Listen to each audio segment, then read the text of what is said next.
বিসমিল্লাহ রহমান রহিম। আসসালামু আলাইকুম। আমি face to face Yasin Arafat. ঠিক প্রতিদিন দুপুরবেলা আমার পরিবারের সাথে আমি লাঞ্চ করছি আলহামদুলিল্লাহ। কী দিয়ে খাচ্ছি, মেনুগুলো কী কী থাকছে, এটি তুলে ধরা হচ্ছে মেন উদ্দেশ্য। তো গত 3 দিন ধরে আমি আলাদা কিছু টপিকস অ্যাড শুরু করেছি। তো বাংলাদেশের স্টক এক্সচেঞ্জ নিয়ে কথা বলছি, কারণ আমি ওখানকার একজন বিনিয়োগকারী।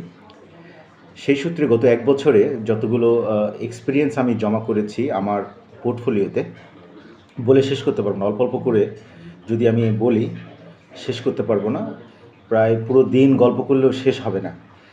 তো আমি আজকে গুগলের মাধ্যম দিয়ে বিভিন্ন দেশের পুঁজিবাজারের ক্যাপিটাল কত এবং লিস্টেড কোম্পানি কত সেটা সার্চ করলাম। আমি অবাক। আমরা পাকিস্তান ছিলাম, পাকিস্তান থেকে বাংলাদেশ হয়েছি। বাংলাদেশ হওয়ার পরে আমরা এত অর্থনৈতিকভাবে নিজেদেরকে স্বাবলম্বী ভেবেছি বা করার চেষ্টা করেছি, কিন্তু পুঁজিবাজারের দিকে যখন আমি সার্চ করি বা গবেষণা করি পুঁজিবাজার নিয়ে, আসলে আমাদের ডেভেলপমেন্ট কোথাও হয় নাই। এডুকেশনের দিক থেকে আমরা পেছনে, অর্থনৈতিকভাবে আমরা পেছনে। জাস্ট র্যাঙ্কিংয়ের দিক থেকে যদি আমরা বিবেচনা করি, সেখানে অনেক অনেক অনেক পেছনে।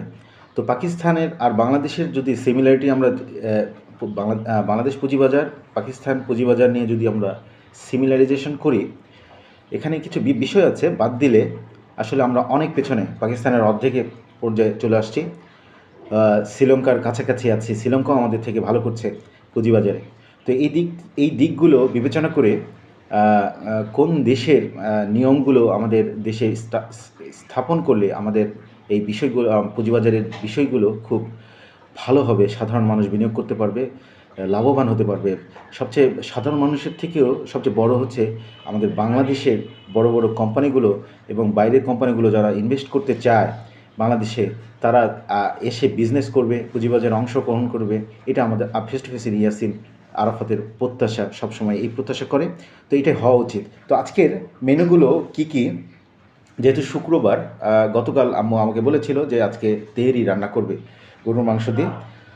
তো তেহেরি রান্না করেছে, সাথে পটল ভাজি এবং বাটা মাছের একদম কড়কড়া, একদম খুব সুস্বাদু হয়েছে নিশ্চয়ই ভাজি, সাথে সালাদ আছে, লেবু আছে। তো এইটা দিয়ে আমি আজকে লাঞ্চ সারবো, আমার পরিবারও সারবে লাঞ্চ। তো আপনাদের নিশ্চয়ই আপনাদের খাবারও খুব খুব সুন্দর কোয়ালিটিফুল হোক, এই প্রত্যাশা face to face Yasin Arafat করবে সবসময়। খুব সুস্বাদু হোক এই প্রত্যাশা করি।